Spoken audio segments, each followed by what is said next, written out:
All right. So now let's explore the potential of the quantum technology and its impact on the innovation, research, and industry in the Indian context. Let's gain an insight on the potential of, or like how the quantum computing is all poised to revolutionize the technological landscape and drive unprecedented advancements across various sectors. Ladies and gentlemen, kindly join us on a groundbreaking technology keynote on unveiling the future of quantum computing in India. Let me extend my heartfelt welcome to Mr. Venkata Subramaniam, an experienced leader in artificial intelligence and quantum computing, who has contributed 6 products, 34 patents, 150 papers, and 3,000 citations. Sir, can we kindly have you on the stage, please? Thank you so much. Good morning. Good morning, everyone. So we all have a mobile phone. We have laptops. Some of us have worked on supercomputers, maybe high-performance computing. For today's talk, we're going to call all of these classical computers, okay? So for the first time in the history, computing is branching. We have two types of computers, two very different types of computers. One is our classical computers, like I said, our mobile phones, laptops, all of these. And for the first time, we also have what is called quantum computing. Okay, so this is an entirely different kind of a computer. It's not an advancement on the classical, it's not a new kind of supercomputer. It's not an advancement on the kind of computers we've had. It's a completely new branch of computing. And so today what I'm going to do is I'm going to talk about the quantum computers. Okay. Do I get my presentation up now?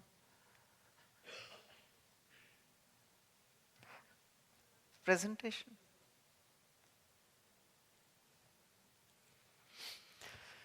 Yeah, okay. So, question. How many people think that classical computers are faster than quantum computers? Please raise your hand. Classical computers are faster. Nobody, okay. Quantum computers are faster than classical computers. Okay, 3, 4, 5, some people, okay, very good. So I'll start by telling you that take the example of multiplication. 3 into 5, 5 into 6, 1, 2, 3, 4, 7, 8, 9, 7 into 3, 9, 7, 6, multiplication. Which one is faster? Which computer is faster? The classical computer is faster. It's at least 200, it's orders of magnitude faster. Now, think of the converse problem, which is what is the prime factor of 15? 3 into 5. What is the prime factor of 49? 7 into 7. What is the prime factor of 1, 2, 7, 9, 7, 6, 5, 3, 4, 3, a large number? On this problem, and this simple fact is what is used in cryptography. You use your banking transactions. The fact that a large number cannot be broken up into its prime factors fast enough is the fact which is used in your banking transactions to protect your data, all of this. Now this on a classical computer would take several billion years. And that's the reason why we use it in our cryptography. How much time will it take on a quantum computer? A few hours. And that's the reason why companies today are now looking for new ways to secure data, because the current cryptography is going to be broken by quantum computers. It's been shown mathematically. Are there quantum computers which are powerful enough to run these algorithms? They're coming. So as a result, companies today are preparing by moving to what is called quantum safe cryptography. So in today's talk, I'm going to tell you where we are with the technology, where is India, and how each one of us can help by moving the needle. How can we make India the leader? Because as we talked, in the introduction, somebody said digital, India is a leader there. How can we continue to be a leader in this evolving market space, in this new era where quantum computers are going to become very much prevalent? Okay, how many people here think that you can actually access a quantum computer sitting here in this room? Yes, so you can. You can actually, from your laptop, you can access an IBM quantum computer right now. You just like you create a Google account, create an account on the IBM quantum machine and start using it. Okay, so that's one thing. And I'll tell you some numbers and you'll be shocked. Okay, so that's coming. So let's look at what are some of the compelling problems of today. So one is agriculture. What is the population of Earth? 8 billion. How many people can we support without fertilizers? 4 billion. 4 billion people are supported because of fertilizers. Fertilizer making is one of the most polluting industries. But we still have to make fertilizers because 4 billion people on Earth get supported by fertilizers. So, are there better ways of creating fertilizers? Because naturally, bacteria, for example, in the soil creates fertilizers. It does nitrogen fixation. What is nitrogen fixation? Take the nitrogen in the air and convert it into a form where plants can eat it, right? Into the soil, which is what fertilizers are. Fertilizers are taking the nitrogen from the air, putting it into the fertilizer so that plants can take it. That process, synthetic process of fertilizer making is very, very polluting. So we need better ways of making fertilizers. Second one, CO2 conversion. We all drive cars, we all drive, aeroplanes, all of those. Are there better ways of, more efficient, better ways of converting that carbon dioxide into energy? Third one, financial models. Every few years, the financial markets crash. Is there a way of predicting that? And the fourth one, we all have seen COVID, the kind of effect it had. We all know that antibiotics are now, getting less and less effective. So all of these are problems for quantum computers. Okay, so these are problems which people think can be solved using quantum computers. And this, for example, is one of the most powerful supercomputers in the world. Right now it's at number 4. It used to be the number 1 fastest supercomputer. Now, I'll tell you a simple example. Coffee. We all drink coffee. If we try to model the coffee molecule, can we model it first of all? To be able to model it on our classical computer, you would need, the number of bits needed would be 10 to the power 48, which is 10% of the number of atoms on Earth. So will we ever build a supercomputer that effective or that big? No, we will never build a supercomputer that big. So can we ever model the coffee molecule on a supercomputer or on a classical computer? No. And hence comes the quantum computer. On a quantum computer, if you had 160 qubits, you should be able to model a coffee molecule. And coffee, remember, is one of the smallest molecules. It's not even one of the bigger molecules, right? So hence, what does this mean? This means that any molecular process, for example, drug discovery. How do you discover drugs? COVID. It affects the lungs. What does the drug for COVID do? It goes and binds with that protein in the lungs and stops that, right? How do you find it today? You do it by going to the lab, taking a test tube, taking the samples from the lungs, making new drugs and seeing how they interact, right? That's the way, and that's why it takes a long time. Now imagine if you were able to actually simulate it on a computer and which is what quantum computers will eventually enable you to do. So this is where quantum computers are today.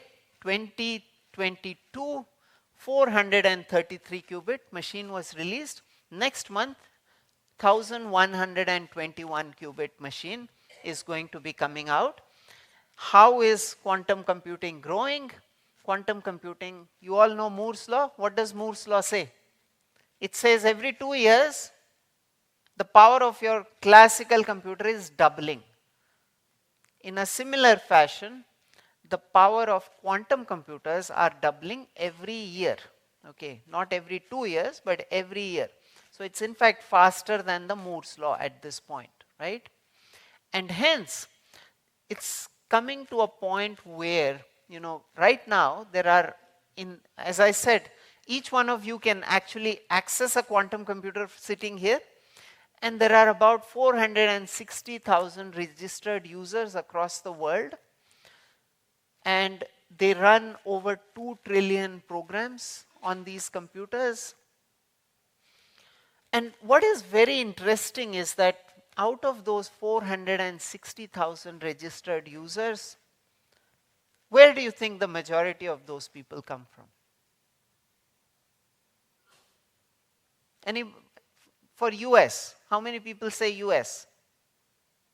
How many people say China? How many people say European Union? How many people say India? Yeah, so India is one of the power users.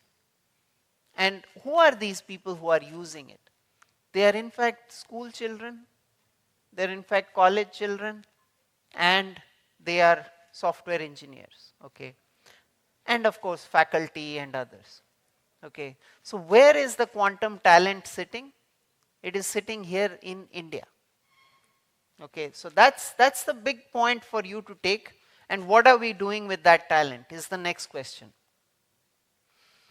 So how does quantum computing work? It's very simple. As I said, sitting here using your classical computer, you can access the quantum computer, right?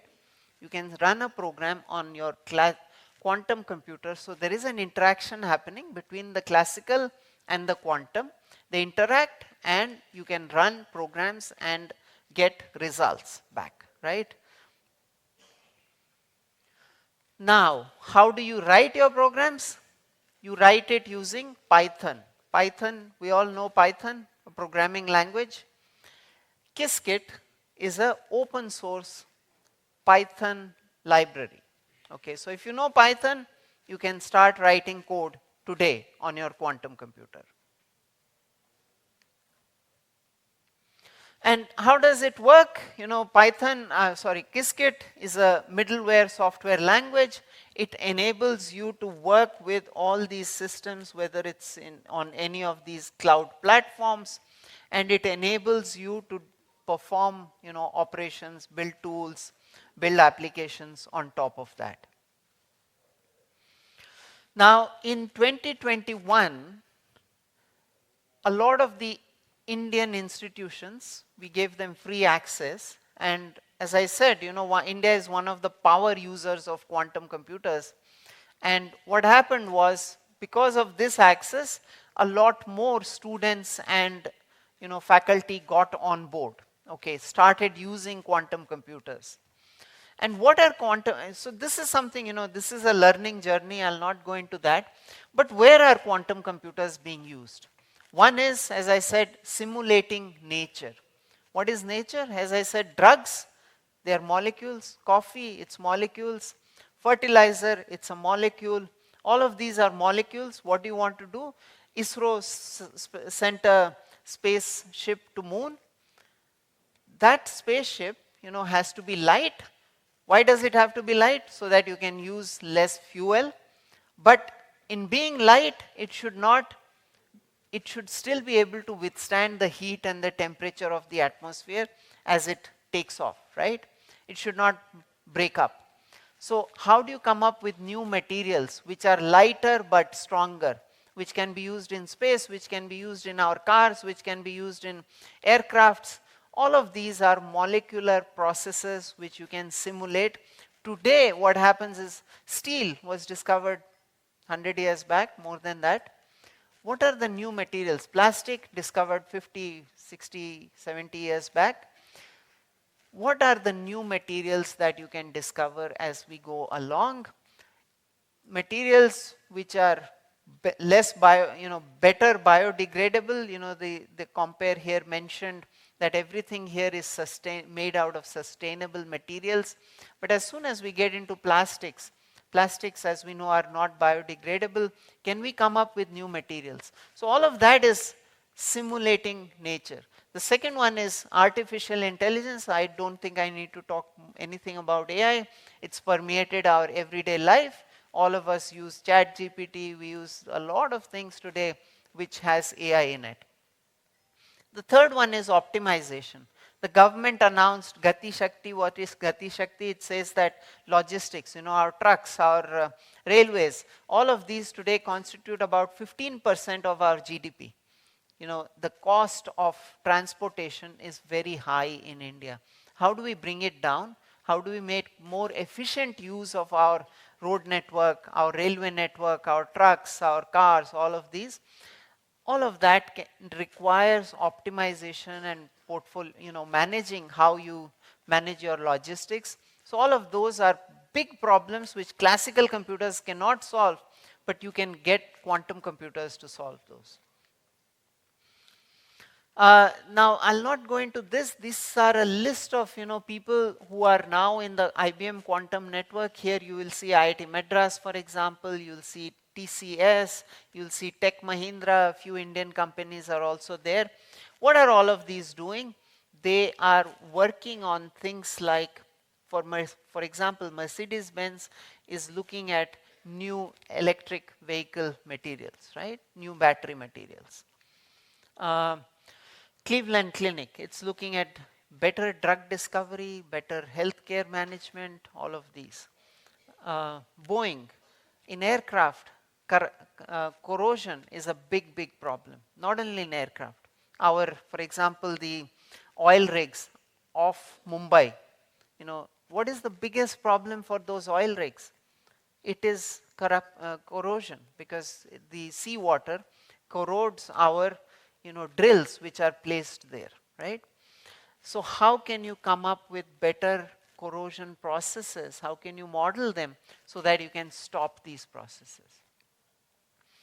The other one is, so here they're looking at various, efficient OLED materials for which can use less electricity to produce the same amount of light. This is CERN. We've all heard about CERN. Do you know about Higgs boson? It's a small particle, and the detection of this particle is extremely, extremely difficult because you have to look through, lots and lots of data. It's like it's finding the needle in the haystack. That's the problem here. And to do that, CERN is looking at quantum computers to do that, right?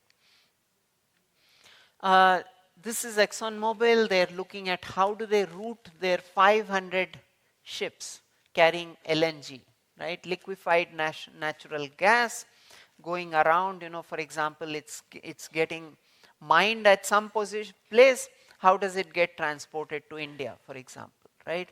How do you efficiently use your ships to do this? Now, IIT Madras, I talked about IIT Madras. One of the problems we are looking at is anomaly detection. What is anomaly detection? We all know Digital India, one of the highest number of transactions happen on UPI, for example, today. How many of them are fraudulent? 1 in a million. Because everybody is good, there are only 1 or 2 people who are trying to cheat the system. How do you find these cheats? Because traditional AI will say that I found all the good people and I got 99.9999% accuracy. Here, I've done my job. Okay. But that won't work here because your goal here is not to find the good people, but it's to find the bad people who are 1 in a million. Okay, so that's one problem which we are working on with IIT Madras. Now, what is the path for all of this in India. This is the usage of quantum computers worldwide, okay? And as I told you, India is one of the power users. Over there, India, if you look at the McKinsey report, it says, where is the talent sitting? The talent is sitting in India, okay? Now, the question before India is, we have so much talent, what are we doing with this talent? I know many of the industry people are here. How many people have even thought about thinking about using a industry use case on quantum? Unfortunately, in India, there are very, very few, okay? A lot of the users of quantum computers in industrial applications are sitting outside of India, in Japan, in Korea, in European Union, in US, in Canada.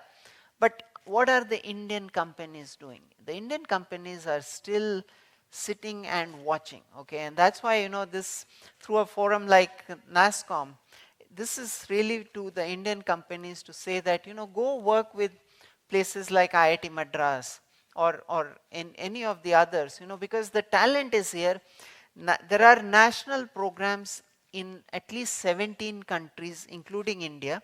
India said this year that we are committing 6,000 crores to quantum computing advancements, okay? Now, like this, there are at least 17 countries which have said this. Now, all of these countries are small countries, Korea, Japan, where the population is declining, okay? And what are they saying? They're saying, okay, we will put money. Where is the talent going to come? They're all saying in their national program that our talent, we will bring it from India. Okay. So is that something you as an Indian want to happen? I think it's for us now to figure out, the talent is here. How are we going to use that talent is the big question before us. And industries have to start looking for what are those use cases, because others are doing it. And talent doesn't sit in one place. We just heard in the previous talk, boundaryless, technology everywhere, all of that. It's a very good notion. But how does it benefit India is what we have to see right now. And I think it's very important for us to make sure that that talent we are looking at before it flies off, because I'll give you 3 examples, okay? Take software industry, take the space industry, take uh, the nuclear industry, and take the semiconductor industry. Software industry, how did we do? Very well. In the 1960s, 2 or 3 professors in IIT Kanpur started offering Fortran courses. They got a computer. Narayan Murthy was in the second batch of that course there. F.C. Kohli and his team would come almost every month, sit in IIT Kanpur and take courses from these professors. What did they go on to do? They went on to build TCS. They went on to build Infosys. Similarly, in semiconductors, India was one of the first countries to build computers, physical computers in TIFR, IIT Kanpur, many of these places. But what happened? The local industry never took off. Unlike Narayan Murthy and F.C. Kohli, there was nobody to build a local industry in India. What happened? We built talent, and where did that talent go? It went to Intel, it went to IBM, it went to Microsoft. And what happened? We lost an industry for which we had talent, but that talent went and built industry somewhere else, okay? So as a result, even though we were equally well placed in semiconductors, hardware, we never got an industry in India. And today we are not known for making anything, whether it's mobiles or, we're making them, but we are just assembling them right now, right? We don't have a local industry. Similarly, ISRO. ISRO, we persisted with ISRO even when there were sanctions in the 90s against ISRO, right? And we persisted, and today, look at it, look at where it is. Similarly, the nuclear industry, Trombay and all of these, we persisted and we built something. And there is a lesson there for us in quantum too. Talent is here. It's for industry now to wake up and start using this talent, because otherwise what's going to happen, as I said, is in the examples I gave, we're going to lose some of that. So with that, I'll stop here. Thank you very much. If there are any questions, please.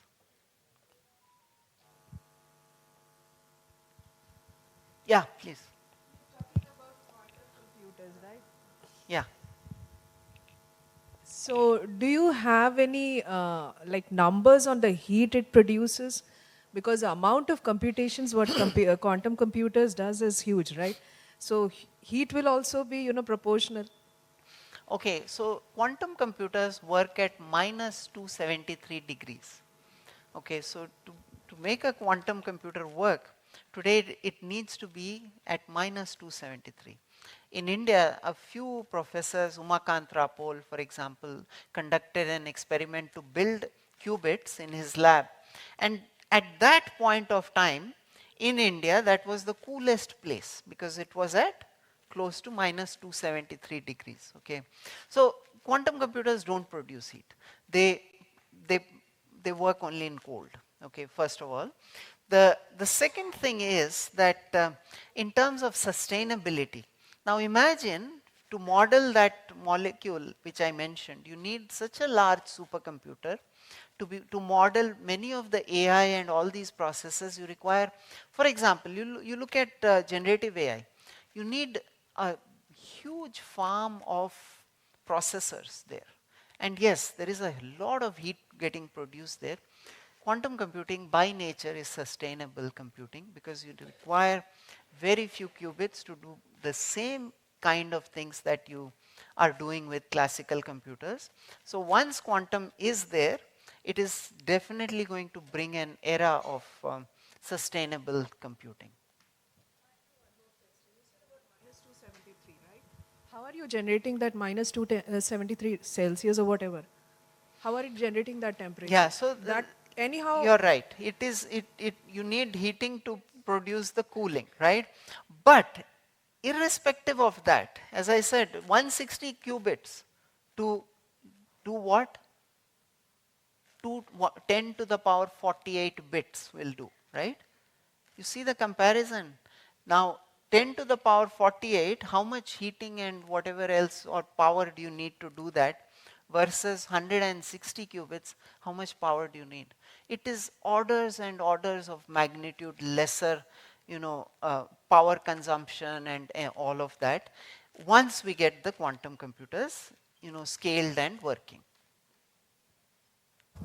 So a question around your software industry versus semiconductor. The amount of investment that has to go in is huge when it comes to anything physical, right? And doing that in software is pretty straightforward. And FC Kohli and, as you said, Narayana Murthy has done it, and IITs probably would have initiated, primarily like where the prime drivers there. So when it comes to, even in the current context, having a semiconductor industry in India is, it's a lot of money. How do you compare that with the current quantum investment, kind of investment that has to go in, and somebody has to, it's a software that, that engineering money is very, very low. That's not true for, sure. So how Yeah, is it? so I'll tell you that yes, today the money you need to invest in semiconductor is billions of dollars versus software. It will take you, you can do it for free because many companies offer you free credits. But what was the case in 1960? Okay, they were at par. The investment that needed to happen was at par at that time because software was not free. You still had to sit in queues and be able to do The it. thing is, see, from an Indian perspective, we have done that in Chandigarh. If you remember, the CLs and all that. But it didn't took off because that scale at which we operate and the detailing to which we have to invest in was way different. The scale was different. So the scale over time also changes. Yes, And it so that'll changes. happen here also. Yes. If Yeah, I yeah. stand on the other end. Correct. So which is why you need to get in early. If you get in late, your barrier gets higher and higher and higher. Today, India wants to get into semiconductors the barrier is so high. You need to invest $10 billion, 5, 10, 15, how many, I don't know, okay. It's huge investment. And that is why the government is saying that in quantum, we don't want to miss that bus. Let's start investing now, and that's why they've committed 6,000 crores to this. But as you rightly said, right now, the Indian track record in deep tech is very, very bad. Okay, we have about 1 lakh startups. How many of them in deep tech? Less than 10%. And they are struggling. They are struggling for money. They are struggling for industry involvement, because like I said, no industry in India wants to try out new, even in quantum, the example I gave, right? All the small companies in abroad, in other countries want to explore something, but the Indian companies are saying, okay, okay, I'm still thinking, okay. So that is where, the question now is, which is a very valid question. In the new technologies, do we want to get in after 10 years when the barrier is here versus today when the barrier is here? But yes, the investment does need to be higher, and that level of investment is not happening in India. The 6,000 crores the government has promised has also not started yet. Okay, so that money is promised, but it's not yet been delivered. Your point is government will underwrite the risk, or the industry has to take the. No, I think the industry has to do it, but the government has its heart in the right place. It has said that I am also putting in money, and in fact it is. Okay, it's putting in money even into all the startups. I've seen that. Okay, it might be putting 30, 50 lakhs, which is small, but it is still putting it in, and it's giving you a chance, saying that, okay, start here and then go get the industry. The challenge is the industry is sitting, it's waiting, it's not coming in, and they need to come in. Our top industrialists like Reliance, Tatas, all of them need to be looking at deep technology as a way in which they can leapfrog, get that competitive advantage. Yeah, thank you so much. All right, sir, thank you so much. If I may be excused, thanks a lot for your cooperative participation. And sir, can you kindly stay back? Mr. Venkata Subramaniam, can you kindly stay back? May I request Mr. Sujit Unni to kindly come over to the stage and hand over a token of love and appreciation from NASCO. And what an energetic conversation. And it was very beautifully shed light on the future of the quantum computing in India. Thank you so much, sir.